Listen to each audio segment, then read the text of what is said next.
নমস্কার বন্ধুরা, welcome to Sonali recipe. আজকে তোমাদের সাথে শেয়ার করব রস ভরা মালপোয়া। যে কেউ প্রথমবারে পারফেক্ট বানাবে, কোনো ফোলার ভয় নেই, কোনো মেশানোর ভয় নেই, ভেজানোর ভয় নেই, খুব সহজই হয়ে যায় মালপোয়া রেসিপিটা। একবার অবশ্যই বাড়িতে ট্রাই করে দেখো।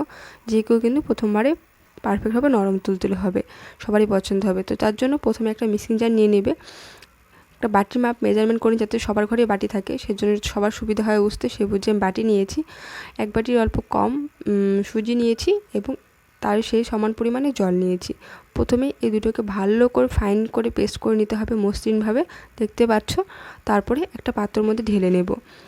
সুজির এই মিশ্রণটা ঢেলে নিয়ে তারপর যে বাটিরই মাপে আমরা সুজিটা নিয়েছিলাম, সেই বাটির মাপে সমান পরিমাণে কিন্তু আমি এখানে ময়দা দিয়ে দিচ্ছি, আর হাফ বাটি আমুল পাউডার দিয়ে দিচ্ছি, সামান্য লবণ দিয়ে দিচ্ছি, লবণটা সামান্যই দেবে। তারপর ভালো করে মিশিয়ে নিয়ে, প্রথমে শুকনো উপকরণগুলো ভালো করে মিশিয়ে নিয়ে তারপর অল্প অল্প জল দিয়ে মিডিয়াম ব্যাটারের একটা ঘনত্ব তৈরি করে নিতে হবে।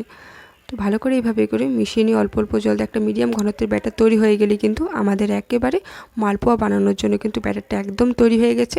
দেখতে পাচ্ছ, বানানো খুব সহজ, কোনো ভেজানো ঝামেলা ছাড়াই একদম সুন্দরভাবে কিন্তু হয়ে যাবে, আর সবাই পারবে বানাতে।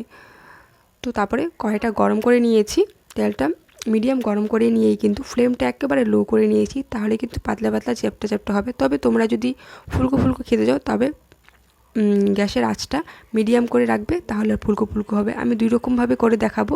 দেখো, লো ফ্লেম থাকলে পরে এই যেরকমই চ্যাপটা চ্যাপটা হবে, আর রসভরা মালপোয়া এরকম চ্যাপটা চ্যাপটা থাকলে একটু বেশি দেখতে ভালো লাগে। তোমরা আমুল পাউডারের পরিবর্তে কিন্তু তোমরা গরুর দুধ বা প্যাকেট দুধ দিয়েও কিন্তু ব্যাটারটা বানাতে পারো, তবে সেক্ষেত্রে কিন্তু আমুল পাউডারের দরকার হবে না।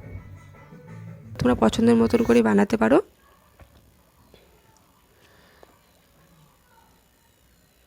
এভাবে করে উল্টে পাল্টে লাল লাল করে কিন্তু মালপোয়াগুলো ভেজে নেব। তো এখানে সমস্ত মালপোয়াগুলো ভাজা হয়ে গেছে। এবার মালপোয়াগুলো রসে ভরার জন্য কিন্তু আমি এখানে চিনির মিশ্রণটা বানিয়ে নেব। তার জন্য কিন্তু একটা পাত্রতে সমান পরিমাণে চিনি এবং জল দিয়ে দিয়েছি। এক বাটি চিনির জন্য হাফ বাটি জল দিয়ে দিয়েছি। দিয়ে ভালো করে কিন্তু চিনিটা গলে আসা পর্যন্ত অপেক্ষা করব। চিনিটা ঠিক এভাবে মেল্ট হয়ে গেলে 3-4 টুকরো এলাচ গুঁড়ো দিয়ে দিব, বা তোমরা চাইলে এলাচি পাউডারও দিয়ে দিতে পারো।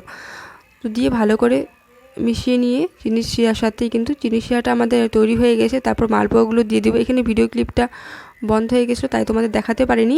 এভাবে করে 1 মিনিট রেখে তারপরে আবার উল্টে পাল্টে দিব। উল্টে পাল্টে 2-3 মিনিট ঢাকা দিয়ে রেখে দিলেই কিন্তু আমাদের মালপোয়াগুলো রসে ভরে যাবে। হ্যাঁ, তোমরা চাইলে সারা রাত্র ভিজিয়ে রাখতে পারো, তবে কিন্তু ভালোই নরম তুলতুলে হবে। রসভর কিন্তু ভালো করে ভিতরে ঢুকে যাবে, একদম নরম তুলতুলে হয়েছে। আমি দেখাচ্ছি কতটা নরম তুলতুলে হচ্ছে। রেসিপিটা কেমন লাগলো অবশ্যই কমেন্ট করে জানিও। ভালো লাগলে লাইক শেয়ার করে দিও। লাইক করে একটু পাশে থাকো আমার, আর নতুন হয়ে থাকলে আমার চ্যানেলে সাবস্ক্রাইব করে দিয়ে পাশে থাকার বেল আইকনটি প্রেস করে দিও যাতে নতুন কিছু রেসিপি আপলোড করে সবার আগে তোমরা দেখতে পারো।